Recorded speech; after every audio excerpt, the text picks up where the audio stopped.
Hi, my name is Camelia Nesra, and I will be presenting my capstone project in which I focused on architecture. To begin, I want to explain my interests in pursuing architecture in college.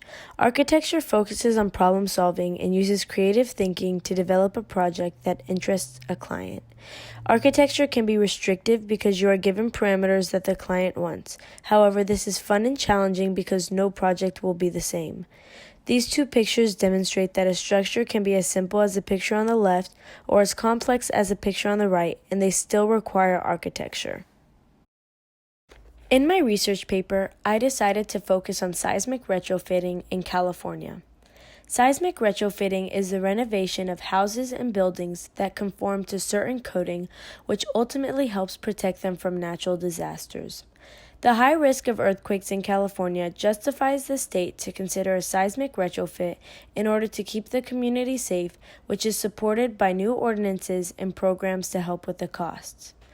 By using the platforms California has now, they should expand and use better techniques that mirror Japan's outline because they have developed a system that can withstand an earthquake with a higher magnitude than California. This relates to architecture because as an architect, you must take into consideration the foundation of the building and the materials being used in order to keep it stabilized. As you can see with the picture on the left, there are many main fault lines that affect California. To add to California's natural dangers, California lives right next to the large basin where most volcanoes and earthquakes occur. This is called the Ring of Fire. All states bordering the Pacific Ocean have a higher chance of experiencing earthquakes. When trying to find my mentor, I had two people in mind. However, the first mentor's office was very far, and I couldn't make the commitment to go that distance. So I chose Mr. Hewlett Jones. His office was called Jones Haydu in San Francisco, and he worked with about 6 other people. During the mentorship, we mostly talked, which had some pros and cons. However, I learned about the process of a project from start to finish, which is composed of 8 steps. I learned about where he went to school, what architecture classes he took, and his experiences. He showed me the designing platforms they use, such as SketchUp, and let me familiarize myself with it.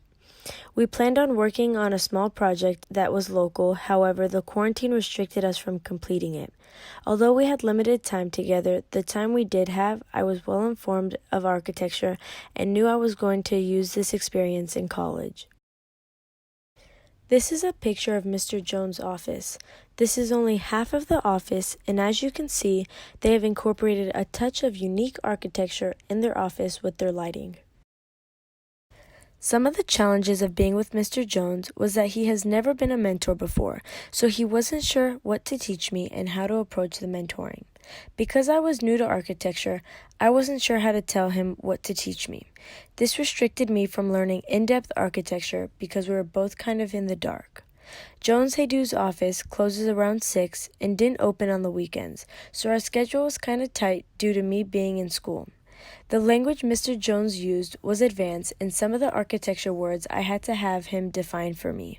It was a challenge, but in a good way. One other challenge I had was limited resources.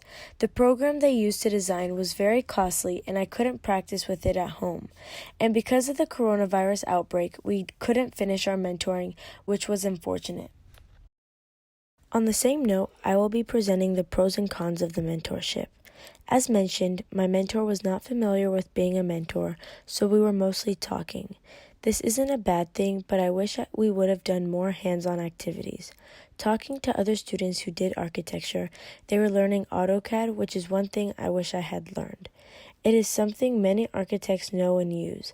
I think my mentor and I could have communicated better because we were emailing. This taught me the importance of checking emails and using good communication. Some of the successes I had as a learning student was that I started to understand the basics of architecture and developed an understanding of what I will learn in college. I saw Mr. Jones' previous and current projects and saw how they developed. And lastly, I read 2 books about architecture, which gave me more knowledge and different perspectives. These are 2 books Mr. Jones allowed me to borrow. Towards a New Architecture discusses a Swiss-French architect and his vision for a modernized architecture. He gives many new perspectives and it shows how architecture has developed over the years. The second book discusses the basics of architecture and the things you must know. When discussing, Mr. Jones said, "I will most likely read these books in college if I pursue architecture. This will definitely prepare me for what I will have ahead of me in the future. I am glad Mr. Jones gave me the opportunity to read these books because they were very informational." These are the general topics Mr. Jones and I talked about. We talked about them in depth and I got a better understanding of his career. On the right, I broke down the process of a project. This was probably the most interesting because I have always wanted to know the organized step-to-step process of starting a project. One thing that was interesting about the process is that Mr. Jones said that projects don't always follow the steps in exact order. We also talked about the education required to become a great architect, which was around 5 to 6 years of learning. I also learned how to control SketchUp, which gave a 3D version of their project. As an individual, I experienced a lot of personal growth. This capstone project has strengthened my desire to pursue architecture, and I have become knowledgeable about the major. Having to constantly communicate with Mr. Jones and acting professional helped me develop an understanding of the business world. To finalize this presentation, I just want to show some of the pictures throughout my mentoring. The left picture is the other half of the office, but on the top are 3D models of the project they needed to visually see. They made a few different models in order to get the perfect house. The right picture is of his multiple sketchbooks he has had over the years. I had a great experience with this capstone project and learned a lot of things I will definitely need in the future. Thank you for listening to my presentation, and I hope you learned a lot about my journey and how I grew as an individual.